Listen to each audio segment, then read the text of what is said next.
Le livre de Marc, Une étude sous la direction de Teofilo Correa est présentée dans l'aventure dans la parole avec Emmeline et Ronnie. avec la contribution musicale de Robert G.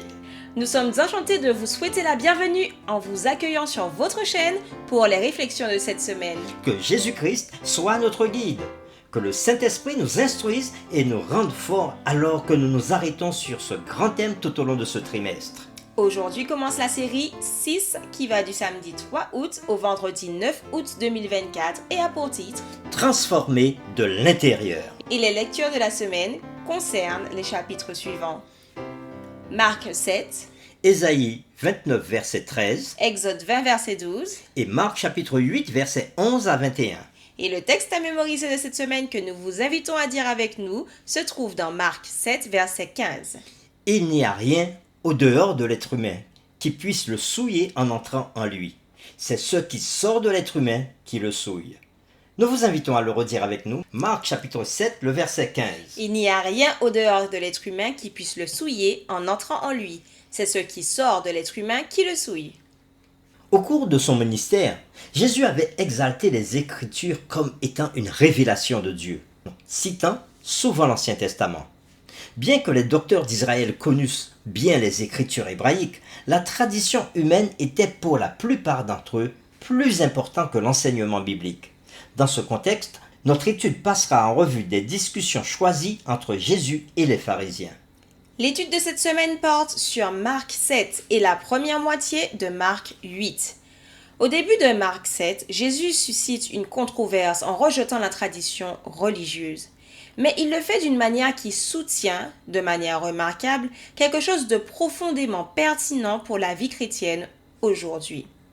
Jésus présente ensuite une énigme qui ouvre la porte à une véritable compréhension de ce qu'est la foi. Après cela, il se rend à Tyr et Sidon, où il rencontre une femme qui est la seule personne dans les évangiles à avoir le dernier mot dans une discussion avec Jésus. Leur rencontre est inhabituelle et malgré tout, la femme rebondit sur un élément que Jésus lui oppose et il accède finalement à sa demande à cause de sa foi.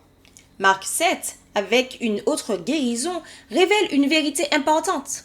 Aussi impressionnants que soient les miracles, ils ne suffisent pas toujours à ouvrir les cœurs à la vérité.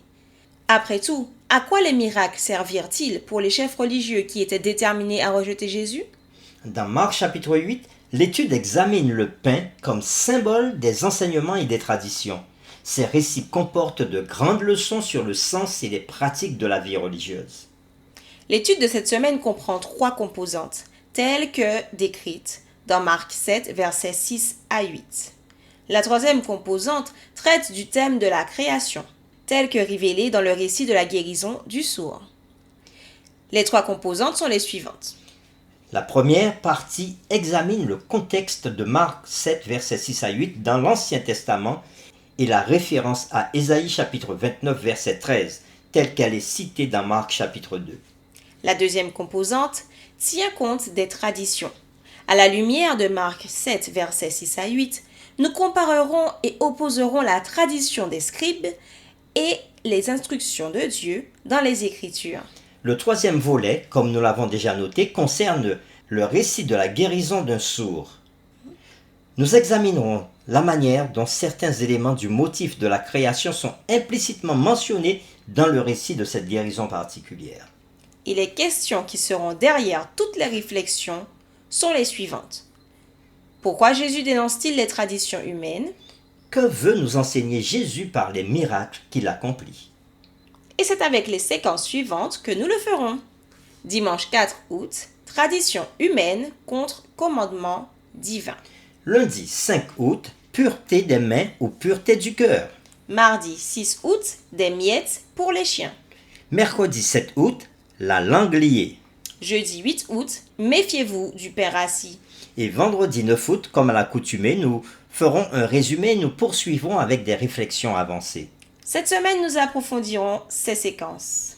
Que Dieu nous éclaire alors que nous partagerons l'étude de cette nouvelle semaine. Que cette étude renforce notre amour pour Dieu et son Fils Jésus-Christ.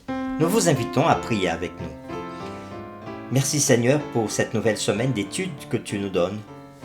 Nous allons passer du temps à considérer les controverses entre Jésus et les pharisiens, et surtout Jésus va aborder un thème important, celui de la tradition humaine, comparé à ce que ta parole dit. Nous voulons comprendre exactement ce que Jésus a enseigné à son époque, mais ces leçons sont pour nous aussi dans nos vies d'aujourd'hui. Alors ouvre bien nos cœurs, Seigneur, tout au long de cette semaine, afin de bien saisir ce que Jésus a à nous dire. Et ce qu'il a à nous dire, non seulement par ses enseignements, mais aussi par les miracles qu'il accomplira. Nous t'avons prié au nom de Jésus.